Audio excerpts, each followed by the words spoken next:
Faça um clamor, claro, breve, nós queremos focar na palavra de Deus, mas nós precisamos, meus irmãos, em nome de Cristo Jesus, assumir um compromisso com Deus, tá? Vou pregar aqui nessa noite, pela graça, pelo Espírito Santo de Deus. Você já é crente o suficiente para saber, né? Que o poder está em Deus, a glória é de Deus. Nós aqui somos instrumentos, quem toca, quem canta, quem ora, quem fala, quem dirige, etc. Instrumentos de Deus, que a glória é dele, a obra é dele, a intenção, meus irmãos, é dele. E nessa noite eu quero que, em nome de Cristo, no final desse culto, nós possamos sair daqui com uma decisão tomada. Amém? Você aceita esse desafio? Amém, então, tá? Vamos orar então? Deus nosso Pai, nós estamos aqui, Senhor, nessa noite. Te damos graças por tão belos hinos que nós ouvimos aí. Pelos hinos, ó Deus, sim, por nós clamarmos em louvor. Fala conosco. E agora nós queremos ouvir a Tua voz. Cremos que o Senhor fala assim através dos Teus servos escolhidos.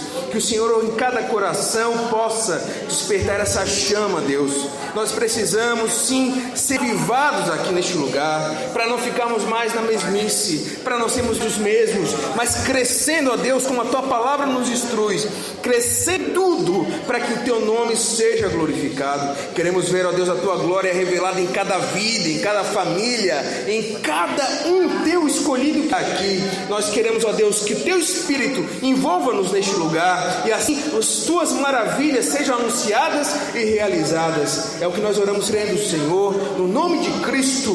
Amém e amém. Amém, querido? Amém. Então sente um pouquinho para você descansar, para não ficar cansado aí. Meus irmãos, eu quero falar sobre liderança bíblica na igreja. É o último ponto. Eu vou tirar umas férias depois de pregar nas quintas e peço para você, por gentileza, que eu convenha aqui, Deus trabalha no meu coração. Por exemplo, quinta passada, nós íamos aqui em um número reduzido, mas no fim ainda estávamos em 10. Mas os irmãos, boa parte estavam aqui, não puderam vir pelas suas razões. Mas eu convido você, venha, que nas próximas nós vamos estar convidando pessoas de fora. Aí quando eu venho para cá, aí Deus trabalha no meu coração. Sai daqui quebrado, aí Deus fala comigo em casa, é uma obra de Deus. Agora quando vem a pessoa de fora para cá, aí ele fica, meus irmãos, assustado, desanimado, sai falando mal da gente, né? Então, peço com carinho para você, nas próximas quintas, não falte.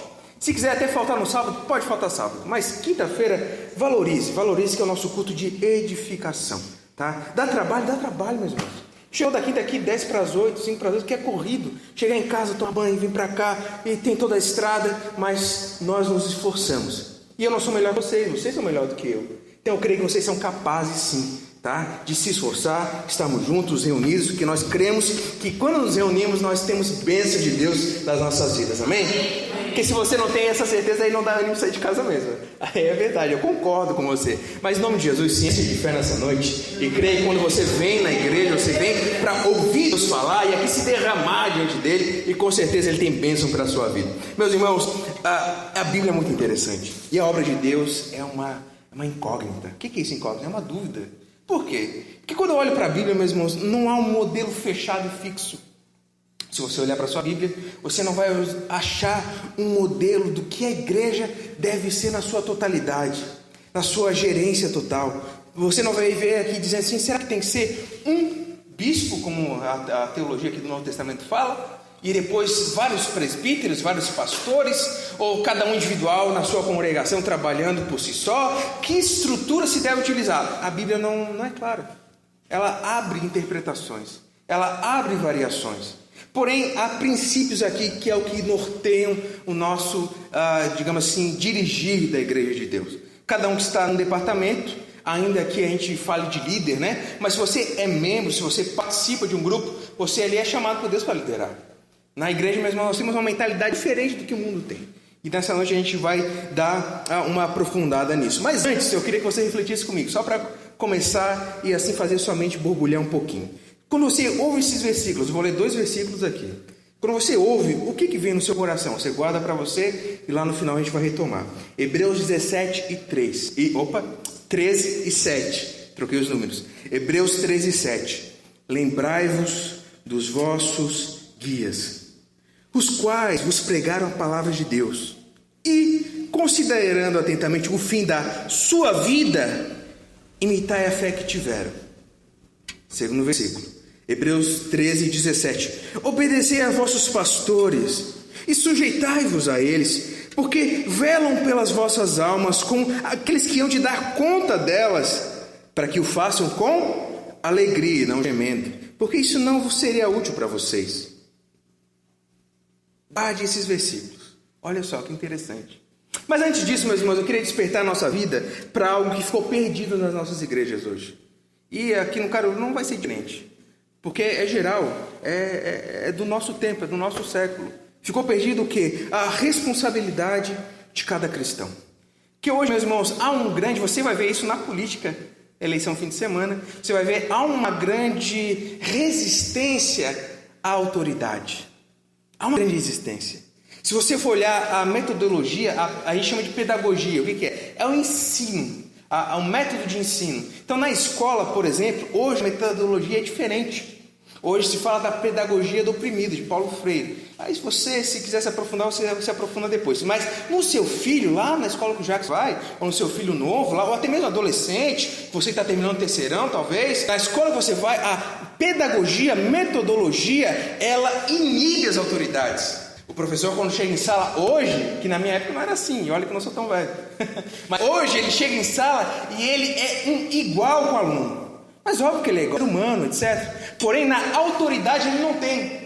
Porque aí na pedagogia dessa forma, não há autoridade, não há algo imposto. A criança, ela tanto ensina o professor, ao mesmo tempo que o professor não ensina ela. Por isso a gente vê professor sendo espancado. Por isso a gente vê professores vivendo com medo por aí. Se você faz escolas que a gente chama de zona de risco, você vai ver isso. Mas por quê? Porque hoje nós temos esse medo de autoridade. Porque nós achamos que autoridade é o quê? E é diferente, meus irmãos. Uma coisa é um pai em casa que tem autoridade para com seu filho. E tudo que ele faz pelo filho, até mesmo ser mais firme, ele faz por quê, irmão Geraldo? Por amor. Amém? Não é verdade? Faz por amor, querido. Porque ele quer o melhor para o seu filho. Porém, nós vivemos em um mundo em que há medo de autoridade. Se chama autoridade de autoritarismo. E quando nós viemos para a igreja, meus irmãos, nós vivemos essa realidade entre nós.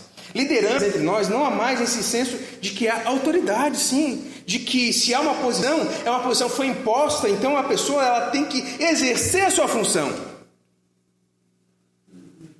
E nós vivemos, meus irmãos, coisa muito complicada isso não acontece. Nós temos, meus irmãos, realidades onde muita pessoa sofre, porque ela é incapaz de realizar aquilo para qual ela foi chamada para fazer, porque não há respeito. Porque se há autoridade, há respeito. Por exemplo, pessoa mais velha, a gente tem que respeitar, sabia? Não sei se né? Eu aprendi isso lá na Bíblia, antes da mãe falar, etc. Lá na Bíblia, quando eu li Timóteo, eu vi lá que Paulo fala para Timóteo: trate os mais velhos como se fosse seu pai. As irmãs mais velhas, sua mãe. As novas, como irmã. Para quê? Para respeitar. Então, meus irmãos, quando a gente está falando disso aqui, a gente está falando de respeito, de convivência. E é muito interessante a gente reconhecer isso nas nossas vidas, claro, dentro da igreja. Para tudo andar, meus irmãos, da melhor maneira possível.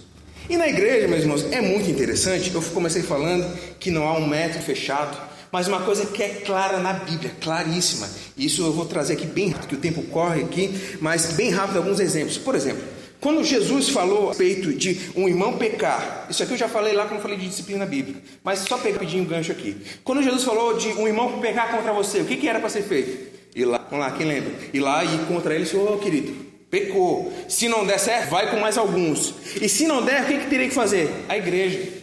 E se até na igreja ele não se arrepender, aí sim, ele deveria ser tratado como um pagão ou publicano. A autoridade última estava na mão de quem, meus irmãos? Da igreja. Interessante, né? Mas vamos seguir mais. Jesus estava falando, os apóstolos não estavam lá ainda, Rodrigo. Não, mas calma aí, a Bíblia ela é clara quanto a isso aqui. Se a gente avançar um pouquinho lá em Atos 6, é muito interessante.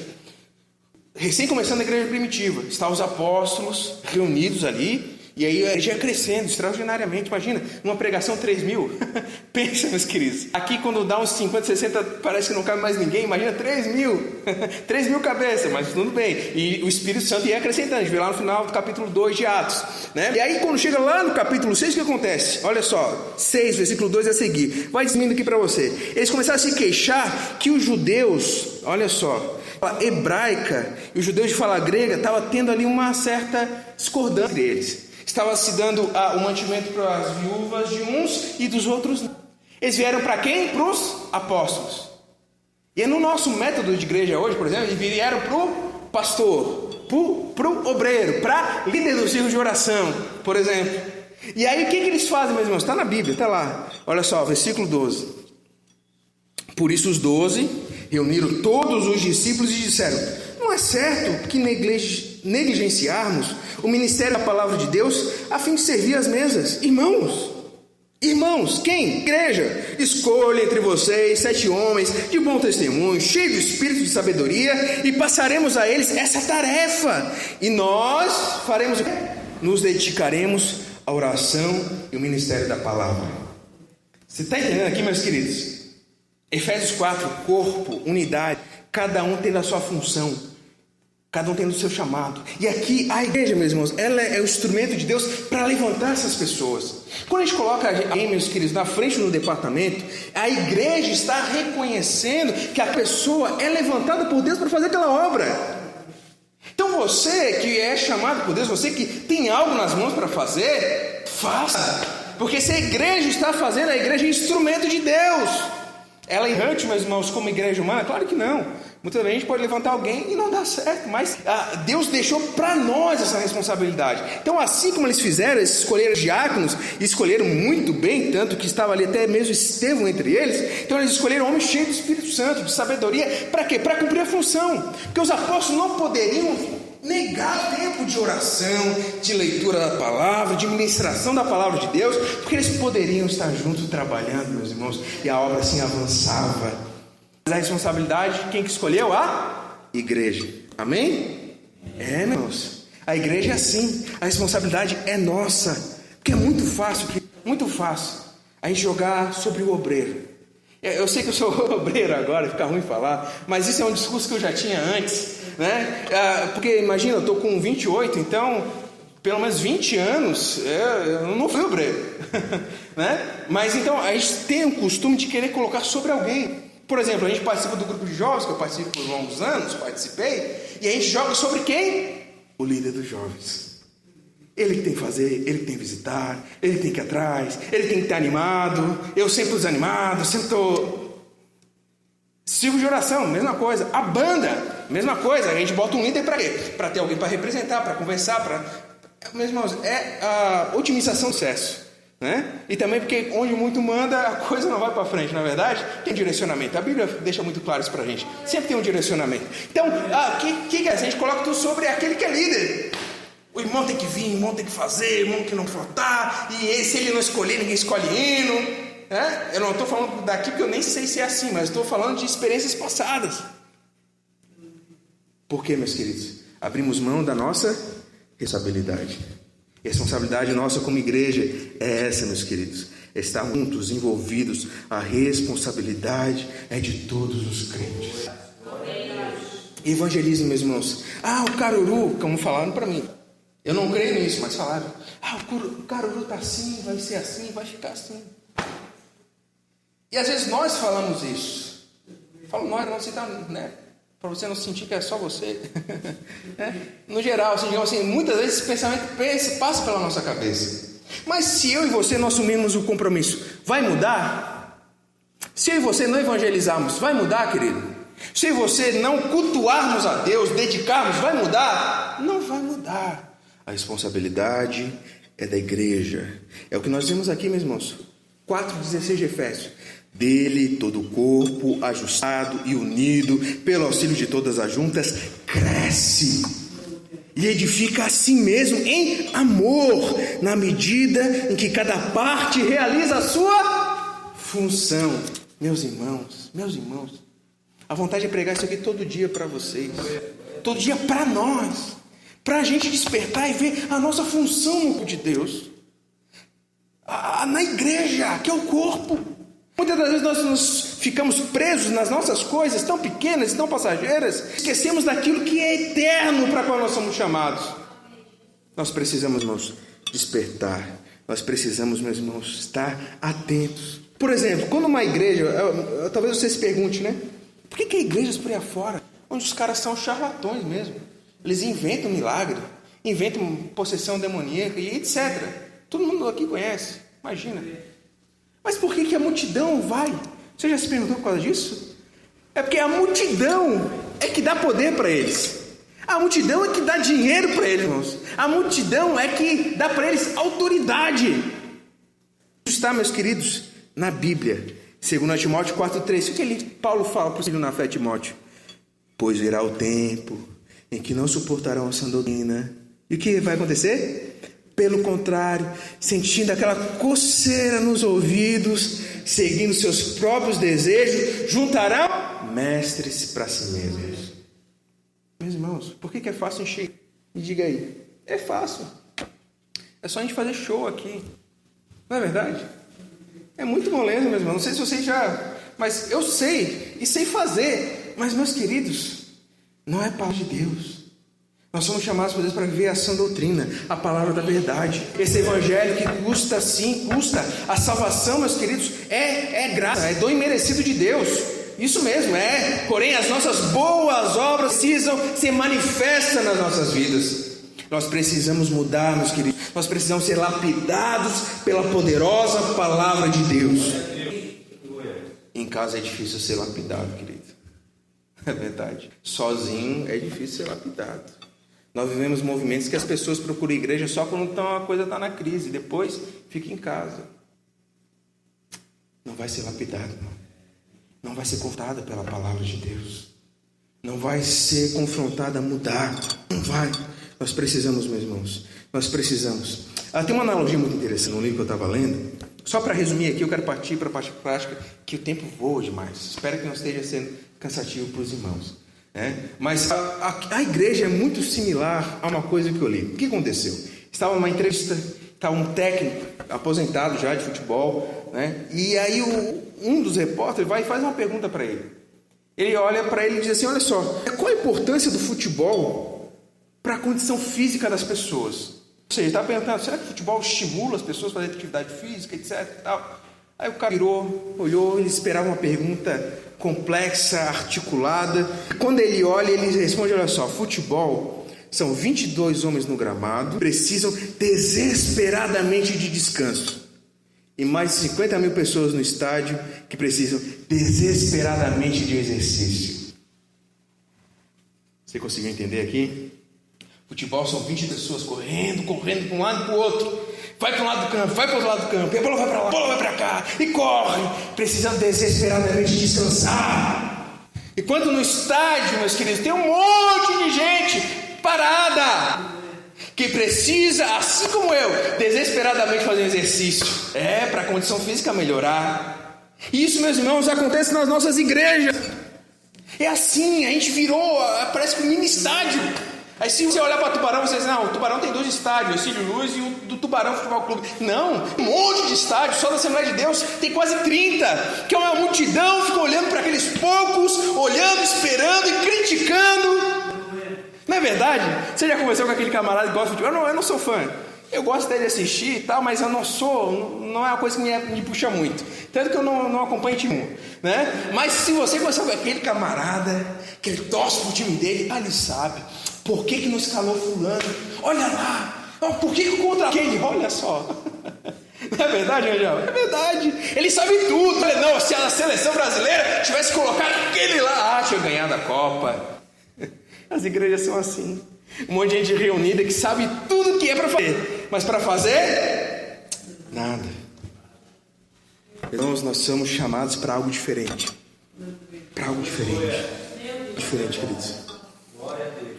Antes do pastor Wilson sair daqui, de Tubarão para Uruçanga, sabe o que ele falava de mim, meus irmãos? Deixa eu abrir para você. Mas é porque a gente não quer o peso da responsabilidade. Não é verdade? Porque se eu estou aqui, meu querido, A coisa tem que acontecer, eu tenho que fazer. Claro que Deus faz, mas eu tenho que fazer minha parte.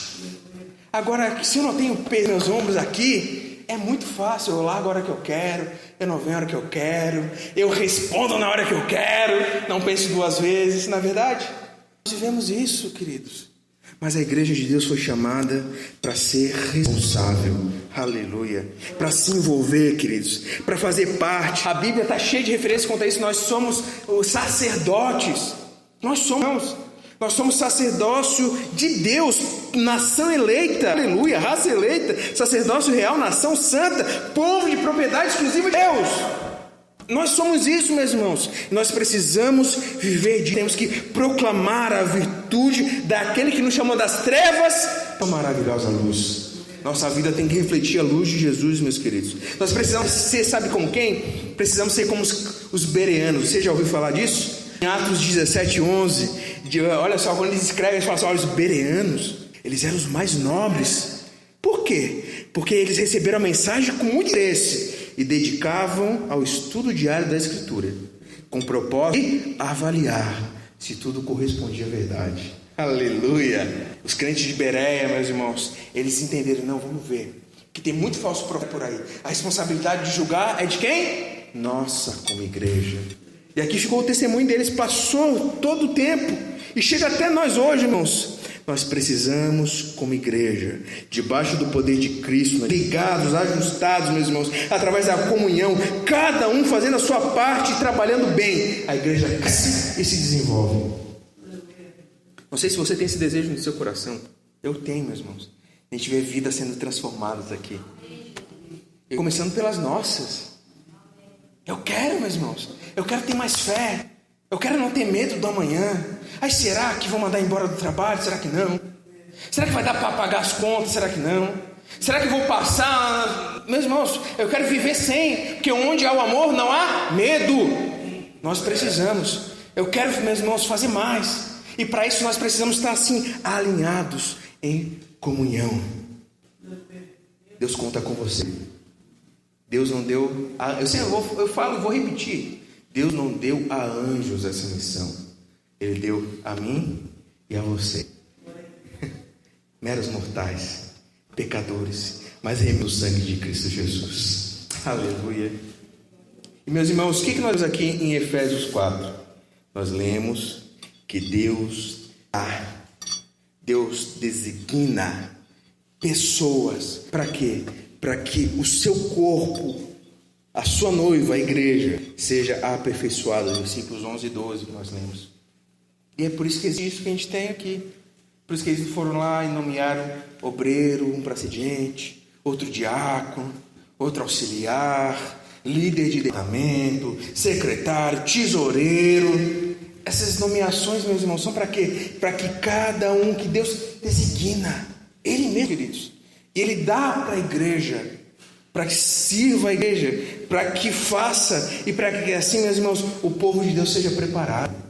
Eu não sei se você se acha assim pronto já, espero que não, em nome de Cristo Jesus, mas a nossa caminhada é longa ainda, mas eu creio que, como nós lemos aqui, nós ainda, meus irmãos, alcançaremos a estatura da perfeição de Cristo. Aleluia! É isso que está prometido para nós, meus irmãos. Nós temos que caminhar nesse caminho, nessa direção. Nós olhamos na Bíblia e nós vemos que há diversidade de dons, mas aqui em Efésios 4:11 nós vemos pessoas dons, muito legal. Tem um teólogo que ele é mais poético, ele fala que Deus faz isso, Deus escolhe pessoas e dá para a igreja. Quando vem um obreiro aqui para você, meus irmãos, Deus dá para a igreja daqui. Quando o irmão Toninho decidiu vir lá do Sermão para nós, Deus deu o Toninho com a família dele para nós. Você entende isso? Você entende? Os irmãos que estão aqui ainda batalhando, que eu conheço os mais antigos, o irmão Geraldo, a Margarete, o Celso, todos esses, a irmã Nana e assim por diante, a irmã Divina, todos eles estão batalhando. Deus deu para estirar. Você tem essa dimensão, querido, que Deus te escolheu, e Deus conta com você para que a noiva dele esteja ataviada. Você sabe o que é isso? Enfeitada, linda, bela e formosa, para aquele grande dia do encontro triunfal. Aleluia. É por isso que nós lemos Hebreus 13. Está ali. Nós deveremos prestar contas. É muito sério isso aqui, meus irmãos, porque Deus mesmo escolhe, Ele levanta. Mas, meus irmãos, movidos de amor. Eu estava lendo em casa e olhando Paulo, meus irmãos, como é interessante. É chamado por Deus, meus queridos. E é claro que não são todos que vão estar aptos para viver no ministério, para viver em atividade, para cantar, para louvar, para evangelizar. A maioria de nós será assim apática. Infelizmente essa é a realidade. Mas Deus conta com você, que você não seja esse, mas você faça parte daqueles escolhidos para uma obra especial na terra. Glória a Deus. Que você seja, você pode ser, porque Deus já fez tudo que era necessário. Porque aquele que subiu, mesmo que desceu, é o começo do capítulo 4, e dá dons aos homens. Deus dá dons. Ah, eu não tenho dom, eu não sei. Não, porque você não entendeu ainda. É porque você não descobriu, mas Deus já deu. Aleluia. Não existe, meus irmãos, membro de banco, não. É membro que é corpo. Cada membro, parte do nosso corpo, é importante e é essencial. Assim é na igreja, queridos. Não existe simplesmente algo de enfeite. Tudo tem utilidade, tudo é vida, tudo produz. Aleluia. E nós precisamos, meus irmãos, nós precisamos caminhar. Aleluia. Nós precisamos ter um coração como o coração de Paulo. Paulo em Atos 20, 31, ele fala: vigiai, lembrando-vos que por 3 anos não cessei noite e dia de admoestar, ou seja, exortar com lágrimas cada um de vocês. Nós estamos quase fazendo aniversário aqui no Caruru. E do fundo do meu coração, meus irmãos, eu sempre tenho procurado. Não é sempre que as lágrimas correm, mas dentro do meu coração sempre quebrantado, chamando vocês: vamos fazer essa obra que Deus tem para nós. Vale a pena. Eu já desafiei vocês várias vezes. Vale a pena. Eu vou encontrar com você lá na eternidade. Você vai dizer para mim: é verdade, eu digo, valeu a pena. Eu desafio você. Vale a pena. Vale a pena botar em prioridade o reino de Deus. Vale a pena. Eu sei que é tentador a gente botar qualquer coisa na frente, mas coloque o reino de Deus e a sua justiça, e as demais coisas serão acrescentadas. Creia nisso, querido, do fundo do seu coração. Nossa saúde é frágil, nosso dinheiro é frágil, a nossa glória é frágil, meus irmãos, mas aquilo que nós fazemos em Deus é firme e forte e dura para toda a eternidade. Aleluia. É por isso que Deus chama, meus irmãos, Deus chama pessoas para trabalharem na sua obra. Deus chama homens e mulheres capacitados para fazer a sua obra na terra. Aleluia. É por isso que nós temos, meus irmãos, por exemplo, diáconos e presbíteros. Capítulo 3, Tito 1, vai falar daquilo que tem que ser um presbítero, um diácono. Olha só: marido de uma só mulher, não dado a bebedices, centrado, de bom testemunho, sábio, tudo isso, meus irmãos, hospitaleiro. Olha só, que homem abençoado. Oh, glória a Deus. Ah, como eu queria viver com um desse. Aleluia. Quero a Deus que eu seja isso. Quero a Deus que você seja isso. Um homem, uma mulher de bom caráter, de bom testemunho, de uma palavra de sabedoria que dá prazer de ouvir. Deus te chamou para isso. E nós temos mais lá em 1 Timóteo ainda 5,17. É muito interessante. Paulo fala: olha só, é difícil, meus irmãos, eu sei que é, mas vocês têm que aprender, nós, que isso, meu Deus, nós temos que aprender a reconhecer isso. Olha só, 5,17. Os presbíteros que lideram bem a igreja são dignos de dupla honra. Olha só, especialmente aqueles cujo trabalho é a pregação e o ensino. Meus irmãos, eu repito isso aqui toda hora, mas é só para lembrar. A gente não vai ficar aqui para sempre. Meu coração queria, mas uma que eu acho que eu não vou aguentar tanto tempo, talvez, não sei. Que é difícil, meus irmãos, né? A gente vem tão longe. Queria morar aqui pertinho dos irmãos, queria mesmo. Eu trabalho para trabalhar todo dia, mas Deus sabe das coisas. Que eu trabalho lá no Monte Castelo, pertinho de casa. Mas vai vir outra pessoa para cá, futuramente, no tempo de Deus. Eu quero que no fundo do meu coração, pelo poder do Espírito Santo, vocês saibam valorizar aquele homem que Deus chamou para pregar a sua palavra. Aleluia. Para ensinar com amor, meus irmãos, com sabedoria. Eu antes tinha um certo receio, sabia? Que a gente, tem muita gente de cabelo muito mais branco do que nós, muito mais peso de idade nas costas do que a gente. Eu tinha um certo receio. Mas, meus irmãos, nós não estamos falando de sabedoria humana aqui. Porque a sabedoria humana, ela é terrena, é demoníaca, o Tiago fala. Nós estamos falando aqui de sabedoria que vem dos céus. Aleluia. É por isso que eu falo assim, parece que não é arrogância, meus irmãos. É fé. A sabedoria divina, ela vem do alto, ela vem para quem pede, Deus dá. Aleluia. A Bíblia fala, se você não tem, pede, Deus tem para dar. Eu tenho pedido, eu creio que Deus tem dado também aos irmãos, por isso que os irmãos estão aqui hoje de pé. Aleluia. Eu quero convidar vocês, queridos, a assumir esse compromisso de vivermos, meus irmãos, em comunhão, como igreja. Aleluia. Que nós não sejamos inconstantes como crianças, levados ao redor por todo o vento de doutrina, mentira dos homens e a sua astúcia na invenção do erro. Não sejamos assim, meus irmãos. Sejamos o quê? Aqueles que seguem a verdade em amor. Que na verdade, no amor, é que nós vamos crescer em tudo naquele que é o cabeça, Cristo. Eu já estou pensando em 2019 já.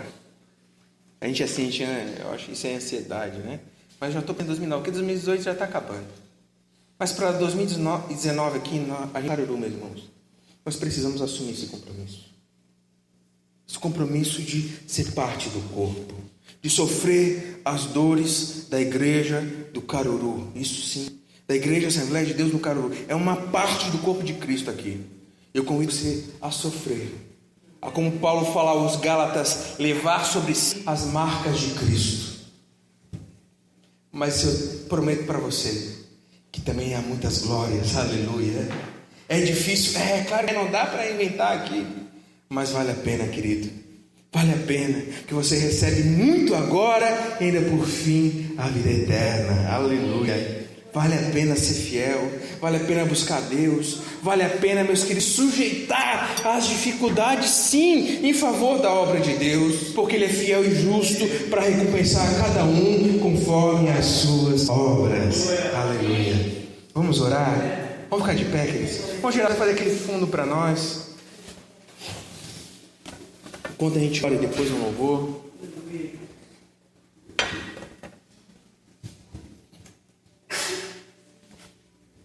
Quero convidar você a assumir um desafio hoje.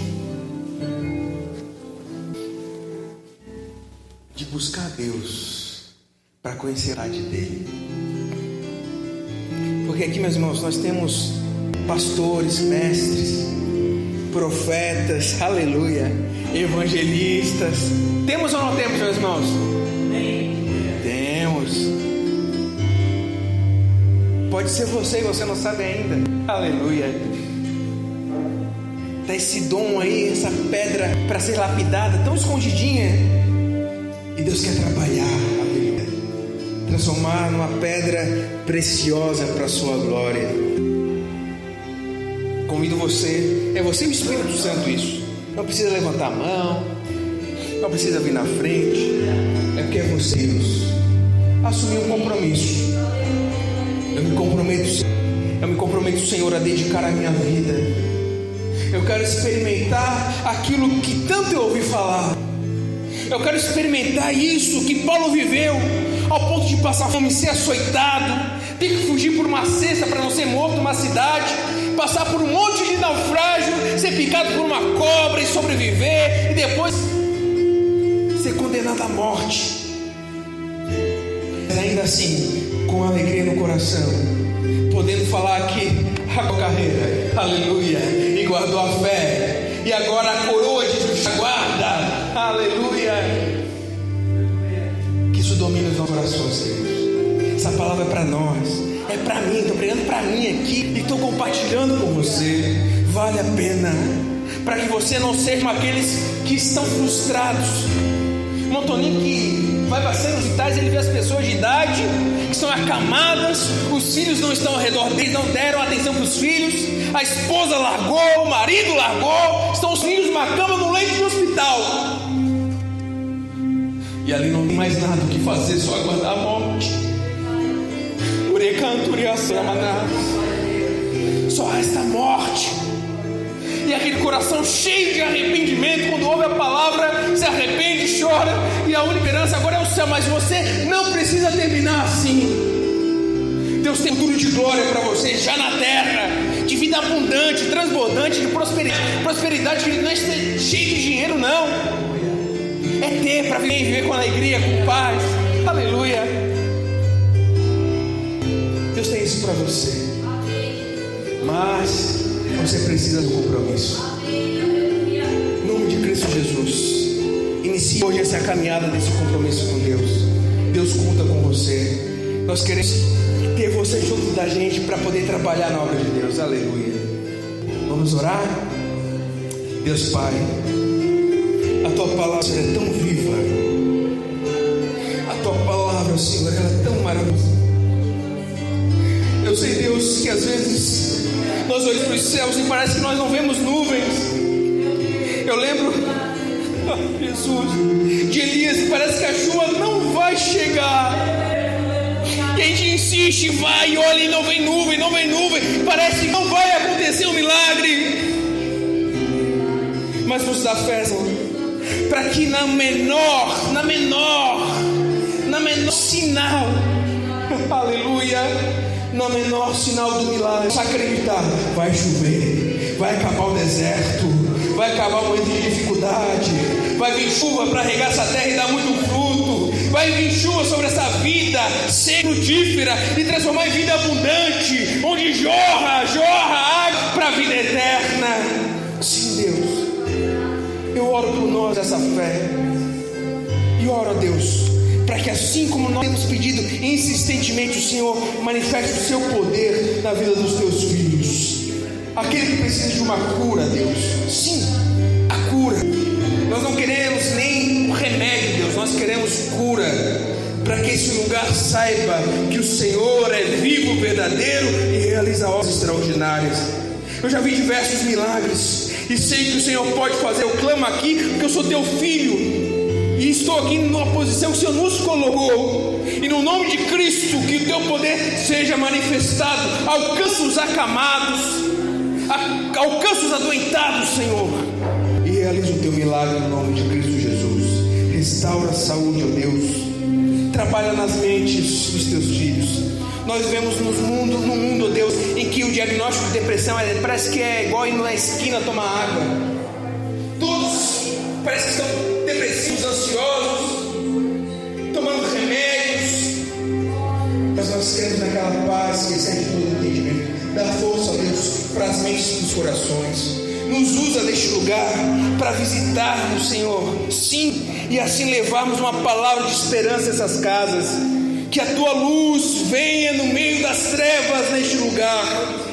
Aleluia. Nós oramos a Deus, levanta pessoas neste lugar, levanta líderes, Senhor, levanta homens e mulheres com um caráter como o de Cristo, levanta homens e mulheres cheios do Espírito Santo, dispostos a fazer a tua obra no lugar, ó Deus. Sim, levanta, ó Deus, porque é o Senhor que dá para a igreja. Nós lemos aqui, é o Senhor que dá, porque Cristo desceu aos mais baixos lugares e subiu. E agora Ele distribui dons aos homens. Distribui os teus dons, Senhor, nas nossas vidas. Sim, que haja palavra de discernimento, palavra de sabedoria, que haja visão neste lugar. Deus, línguas repartidas, que haja, Deus, os milagres extraordinários em cada vida. É o que nós oramos crendo no nome de Cristo Jesus. Amém. Amém. Aleluia.